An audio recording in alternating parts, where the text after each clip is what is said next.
নিচে তিস্তার নীল জল আর ওপরে পাহাড়, এই অসাধারণ দৃশ্য দেখতে কে না চায়। আর এটা দেখতে গেলে অবশ্যই যেতে হবে নর্থ বেঙ্গল। আমরা যাচ্ছিলাম নর্থ সিকিমে, আর পথে যেতে যেতেই এই দৃশ্য দেখতে পাই। Hello everyone, it's Arpita and welcome to back Arpita's life. তোমরা অনেকেই আমার নর্থ সিকিম ভিজিট দেখেছো শর্ট ভিডিওতে, কিন্তু একটা শর্ট ভিডিওতে সব তো দেখানো সম্ভব হয় না, তাই তোমাদের জন্য নিয়ে এসেছি একটা লং ভিডিও। সেখানে যদি আরেকটু ডিটেলে তোমাদের কিছু শেয়ার করা যায়, কিছু ভিউজ দেখানো যায়। আমরা এনজেপি স্টেশন থেকে চলে গিয়েছিলাম ডিরেক্ট গ্যাংটক। গ্যাংটকে রাতটা স্টে করার পর পরদিন আমরা বেরিয়ে পড়ি লাচুংয়ের উদ্দেশ্যে। তবে আমাদের সকালে বেরোনোর কথা ছিল, বেরোতে বেরোতে দুপুর হয়ে যায়, কারণ গাড়িটা অনেক লেটে আসে। তারপর দুদিকের এত অসাধারণ ভিউজ দেখার পরে, কিছুটা ছবি তোলার পরে আমরা চলে যাই লাঞ্চের দিকে, কারণ আগেই বলেছিলাম একটু লেট হয়ে যায় আমাদের বেরোতে। আর আমাদের লাঞ্চ, খাওয়া, ঘোরা সবটাই ছিল আমাদের প্যাকেজের মধ্যে। লাচুং যাওয়ার পথে মাঝে কোথাও একটা থামানো হয়েছিল এই লাঞ্চের জন্য, তবে জায়গাটার কী নাম আমি ঠিক জানি না। তারপর লাঞ্চ হয়ে যাওয়ার পরে আরও জায়গায় জায়গায় স্টপেজ নিয়ে অনেক ভিউজ দেখানো হয়। আর এখানকার ভিউজ দেখলে তো মন ভরে না। এত সুন্দর সুন্দর পাহাড়, ওয়াটারফল, এগুলো যে দেখে, যে একবার আসে সে তো বারবার আসতে চায়। যত সময় যাচ্ছে তত আমরা ওপরের দিকে উঠছিলাম, মানে পাহাড়ের ওপরের দিকে, কারণ লাচুংটা তো অনেকটাই ওপরে।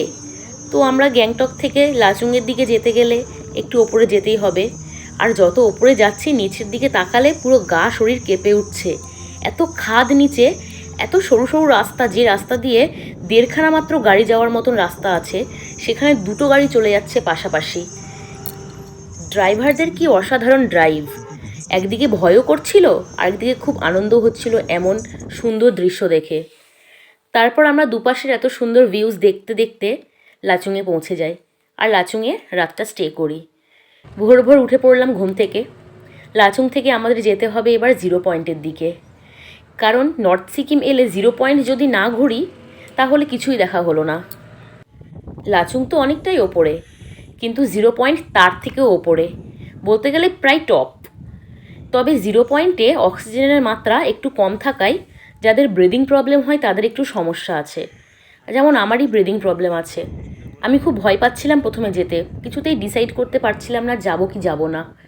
তারপরে আমার দাদা, বৌদি, মামা, শ্বশুর অনেকের সঙ্গে যোগাযোগ করার পরে কেউ বলল যে হ্যাঁ ব্রিদিং প্রবলেম হয়, যাওয়াটা রিস্কি হবে।